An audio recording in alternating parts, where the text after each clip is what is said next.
Hello दोस्तों, तो हम लोग बात करने जा रहे हैं रावी नदी के बारे में। तो हमारा आज का टॉपिक है रावी नदी, है ना। इसको भी अन्य नामों से जानते हैं, जैसे पुरोफनी,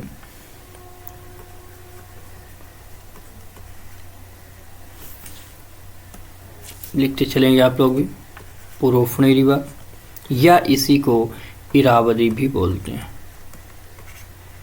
इरावदी। ठीक, तो ये आपको पता होना चाहिए, है ना। अब यह नदी जो है उद्गम स्थान,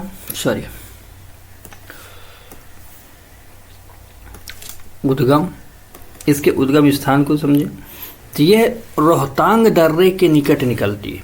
मतलब कि ये इसका भी उद्गम कहाँ हो रहा है? हिमाचल प्रदेश में ही हो रहा है। अभी जो हम लोगों ने पिछली क्लास में देखा है चेनाब नदी को, वह भी हिमाचल प्रदेश में ही निकल रही है। तो ये बातें आपको याद रखती चलनी है। तो यह रोहतांग दर्रे के निकट, रोहतांग दर्रे के निकट, रोहतांग दर्रे के निकट, है ना, यहाँ से यह रिवर निकलती है। अब इसी में घाटी अगर पूछ ले तो एक घाटी का नाम है कुल्लू घाटी।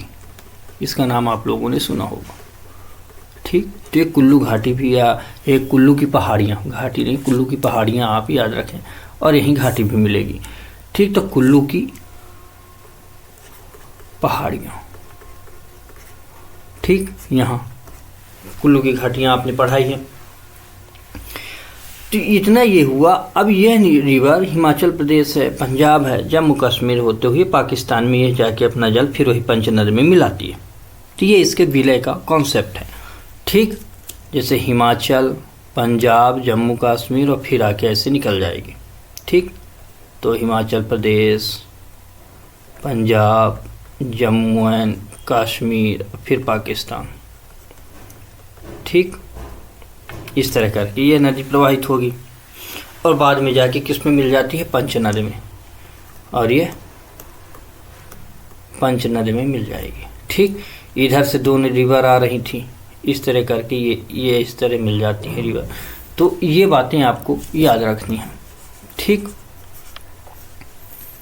और जो हमने मैप बनाया अभी थोड़ा सा, उसे आप लोग स्क्रैच अपनी कॉपी में बना लेंगे। अब यहाँ से यह नदी विलय करती, तो विलय कहाँ करेगी? चेनाब में जाके सराय सिंध के निकट। तो अब लिख लें आप इसका विलय पॉइंट,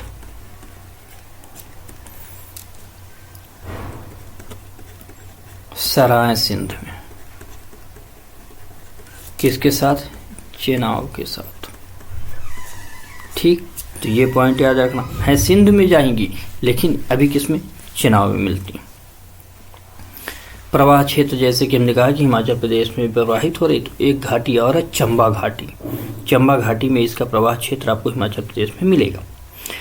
अब यह जो रिवर है पीर पंजाल के दक्षिण पूर्व धौलाधार के बीच, इनमें यही जो घाटियां हैं इन्हीं के मध्य में प्रवाहित हो रही।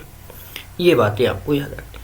इम्पॉर्टेंट बात है, इस रिवर में एक बांध है और उस बांध का नाम है थिन बांध। बांध बस याद रखना है आपको, क्योंकि प्रश्न यहीं से पूछे जाते हैं। इसमें बांध है थिन बांध। ठीक, ये थिन बांध। अब इस थिन बांध जलाशय जो है, इसी को, इसमें जो ये जलाशय बनेगा, जलाशय, इसे बोलते हैं रंजीत सागर। रंजीत सागर कहा जाता है। जैसे मानो कि ये रिवर है, यहाँ हमने एक डैम बना दिया। ठीक, एक डैम बन गया ये। अब ये जो डैम बना, तो यहाँ जो पानी स्टोर हो रहा है, यहाँ जो पानी स्टोर होगा, इधर जो ये पानी स्टोर हो रहा है, ठीक, यहाँ जो ये पानी स्टोर हो रहा है, ये, तो यही जो जलाशय बना, यह जो जलाशय बना है, इसी को बोलते हैं रंजीत सागर। ठीक, ये याद रखना है, इसी को रंजीत सागर बोलते हैं। तो इतनी बातें याद हुई आपको। चलिए अब बात करते हैं ब्यास नदी के बारे में कि इम्पोर्टेंट ब्यास नदी भी कैसे। अब याद रखना कि यह जो ब्यास नदी है इसको भी कई नामों से जाना जाता है। ठीक, अच्छा इसकी आप लेंथ लिख लें। इसकी लेंथ है 725 किलोमीटर। ठीक, खैर हम बात करने जा रहे हैं व्यास नदी के बारे में। व्यास नदी, इसके भी कुछ नाम हैं, जैसे इसे बोलते हैं विपाशा। क्या बोलते हैं? विपाशा। या फिर इसी को बोलते हैं अर्गिकिया। ठीक, तो ये नाम याद रखना क्योंकि इस समय देखा जा रहा है चलन में कि काफ़ी नाम ऐसे पूछ लिए जाते हैं। इसकी अगर लेंथ देखेंगे तो 465 किलोमीटर पाई जाती है। ठीक, इस नदी का अगर हम बात करें उद्गम क्षेत्र का, क्या है उद्गम क्षेत्र, तो यह नदी रोहतांग दर्रा, अभी हम लोगों ने पढ़ा है कि रोहतांग दर्रे के समीप रावी नदी का भी उद्गम हुआ। इसी दर्रे के निकट एक कुंड है और उस कुंड को बोलते हैं व्यास कुंड। तो इसकी उत्पत्ति कहाँ से होती है? व्यास कुंड से। व्यास कुंड, अब ये व्यास कुंड है किसके? तो रोहतांग दर्रे के आसपास ही है, जिसे हम लिख दें कि उसके निकट है। ठीक, रोहतांग दर्रा निकट। ठीक, ये बात। अब यह नदी यहाँ से इसका जो है तो ओरिजिन होता है। अब यह कुल्लू घाटी से गुजरते हुए धौलाधर श्रेणी में जाती है और वहाँ से एक कुछ गार्ज बनाती है, इनको तोड़ते हुए निकलती है। तो काती और लरगी ये दो प्रकार के गार्ज का निर्माण करती है। तो ये आपसे पूछ सकते हैं कि ब्यास नदी से कौन से गार्ज बनते हैं। ठीक, तो लिखें आप काती और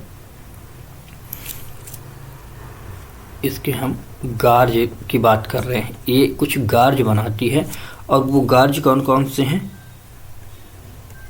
काती और एक का नाम है लरगी। ठीक, ये दो महाखड्ड जो हैं तो इनका निर्माण करती। याद रखना वहाँ हमने गार्ज लिखा, इन्हीं को महाखड्ड बोलते हैं। महाखड्ड, तो मान लो महाखड्ड आ गया, गार्ज शब्द ना लिख के, तो कन्फ्यूज़न नहीं होना चाहिए। तो यहाँ तक करती है और यहाँ से ये बहती हुई फिर पंजाब में प्रवेश करती है।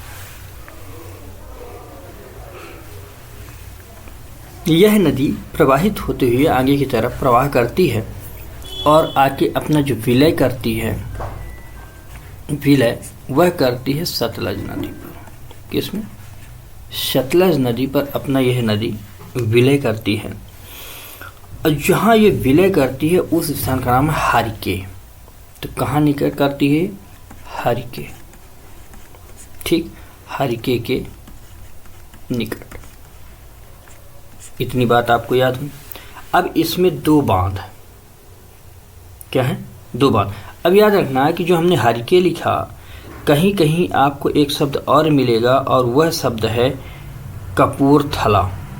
तो ये दोनों शब्द आप लिख सकते हैं और लिख लें आप कपूरथला भी। हो सकता है कि किसी कहीं आपसे कपूरथला शब्द ना पूछ लिया जाए, तो कपूरथला भी आप लिख लें। ठीक, ये नाम आपको याद रखने चाहिए, कपूरथला के निकट। ठीक, ये बात है। अब इसमें हमने कहा कि कुछ बांध हैं, क्योंकि ये इनमें हाइड्रो थर्मल पावर प्लांट है तो इसलिए इनको याद रखने पड़ते हैं।